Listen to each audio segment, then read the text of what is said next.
किसी दौर में ऐसा माना जाता था कि बलात्कार करने वाला जितना अपराधी है, उतना ही अपराधी बलात्कार की धमकी देने वाला भी है।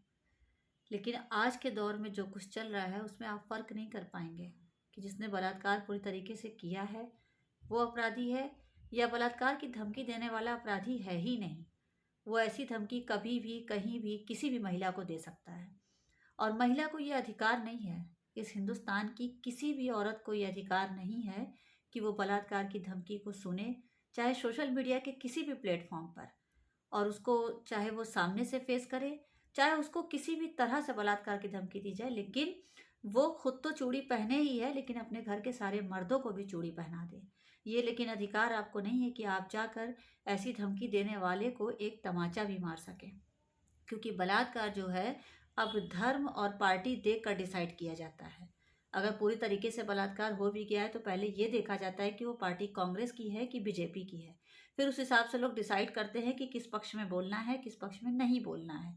उसके बाद लोग डिसाइड करते हैं कि हिंदू धर्म का है मरने वाला, मारने वाला, बलात्कार की धमकी देने वाला, कि मुसलमान धर्म का है।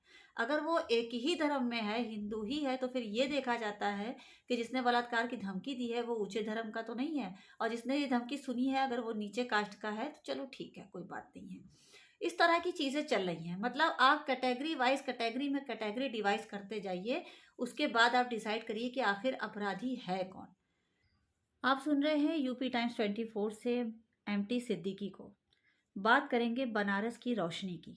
बनारस में एक लड़की रहती है जिसका नाम रोशनी है, और वो इत्तेफाक से कांग्रेस की कार्यकर्ता भी है। कांग्रेस जो जिस पक्ष का होता है, जो जिस पार्टी को मानता है, ज़्यादा पसंद करता है, वो उसके लिए बराबर सोशल मीडिया पे लिखता रहता है।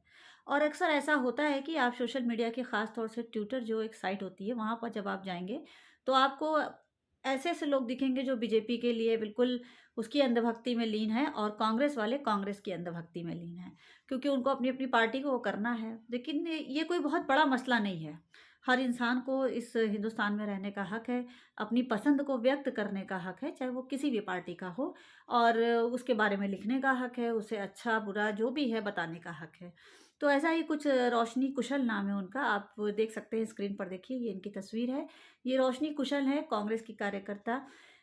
कुछ ऐसा हुआ कि बीजेपी के लिखने वाले कुछ पार्टी के एक राजेश करके, एक राजेश सिंह करके एक लड़के का नाम है, आदमी है, लड़का क्या है वो, उधर से वो लिखता था अपनी पार्टी के लिए। ये हमेशा कांग्रेस के लिए अच्छी पोस्टें अपना करती रहती थी, जो भी काम कर कांग्रेस कर रही है या नहीं कर रही। इसी में दोनों लोगों की जो है काफ़ी दिनों से सोशल मीडिया पे बहस चल रही थी, बात चल रही थी। और ये बहस इतनी बढ़ी कि इस लड़के की हिम्मत ये हो गई कि एक लड़की को डायरेक्ट सामने से बलात्कार की धमकी देने लगा, और वो भी एक बार नहीं, कई दफ़ा धमकी दी गई। यहाँ तक कि सोशल मीडिया की जितनी भी उनका ट्विटर हैंडल है या जो भी जगह का हैंडल है, उन्होंने ये कहा कि उसको चेक कर लिया जाए। इस आदमी को बिल्कुल शर्म नहीं आई, और इसने मतलब कई दफ़ा बलात्कार की धमकी दे डाला। रोशनी कुशल एक एक्टिव कार्यकर्ता थी, और अक्सर अक्सर जो है अपने अच्छा बोलने के लिए भी जानी जाती हैं। सोशल मीडिया पे उनके बहुत सारे वीडियो पड़े हैं, आप देख सकते हैं। रोशनी कुशल के साथ ये हुआ कि इन्होंने एक दिन गुस्से में जाकर उसके घर पर उस आदमी को उसके घर से निकाल कर उसको 2 थप्पड़ जड़ दिया। इतना तो एक महिला का अधिकार होना चाहिए कि कोई इतनी ख़राब और गंदी बात करेगा, तो वो इंसान उसको वो खुद रास्ते पर लाने के होना चाहिए। ऐसे तो हम इस चीज़ का ऐलान करते हैं कि हमारी बेटियाँ शेरनी बन रही हैं, बेटे शेर बन रहे हैं। हम बेटियों को जो है आत्मरक्षा के लिए कहीं कहीं तो तलवार थमा रहे हैं, कहीं उनको हथियार चलाना सिखा रहे हैं। पूरी पूरी ट्रेनिंग चल रही है। तो क्यों चला रहे हैं भाई? क्यों सिखा रहे हैं जब एक लड़की अपनी आत्मरक्षा के लिए किसी को एक थप्पड़ नहीं मार सकती? बहरहाल पूरी कहानी बात करते हैं पहले। रोशनी कुशल ने जब इस आदमी को जाके मारा तो साथ में इनके पति थे और भाई थे। उन दोनों ने बिल्कुल नहीं छुआ इस आदमी को। रोशनी ने ही इसको घर से निकाला और सबक सिखाने के लिए सिर्फ़ 2 थप्पड़ लगाए, ताकि ये भविष्य में किसी भी महिला के साथ ऐसा ना करे। जो उसके साथ कर सकता है वो किसी के साथ भी कर सकता था। लेकिन इस बात का आप देखिए रिएक्शन क्या हुआ। अब बीजेपी के जितने कार्यकर्ता थे वो सारे एक हो गए और एकजुट होकर रोशनी को सोशल मीडिया पे गाली दी जाने लगी। सोचिए, जिसने बलात्कार की धमकी सही है, जो बलात्कार से गुज़र सकता था, हो सकता है उस लड़की का बलात्कार हो जाता, उसको धमकी दी जा रही है, उसका मज़ाक बनाया जा रहा है, उसको उल्लू बनाया जा रहा है, उसके लिए गलत-सलत शब्दों का उपयोग करके लिख रहे हैं। और ऐसा ही नहीं, सिर्फ़ पुरुष नहीं कर रहे हैं ये काम, महिलाएँ भी कर रही हैं। महिलाएं भी जो हैं उस पर कर रही हैं क्योंकि वो बीजेपी की सपोर्टर हैं। उनका मानना है कि रोशनी कुशल कांग्रेस की थी तो उसको बलात्कार की धमकी दे दिया तो कौन सी बड़ी बात कर दिया। आप सोचिए कि देश कहाँ जा रहा है, किस तरक्की की राह पर देश जा रहा है। वो कोई बड़ी बात नहीं थी, उसने मारा 2 थप्पड़, जुर्म ये था। क्या अपनी आबरू को बचाने के लिए बलात्कार के आरोपी को एक झापड़ मारना इतना बड़ा गुनाह हो गया था कि मेरे घर परिवार को तहस नहस करके रख दिया गया? क्या एक झापड़ मारना इतनी बड़ी गलती हो गई थी? मैं हर महिला से हाथ जोड़ के विनम्र निवेदन करना चाहती हूँ कि आप अगर बलात्कार की धमकी झेल रही हैं तो आवाज मत उठाइएगा।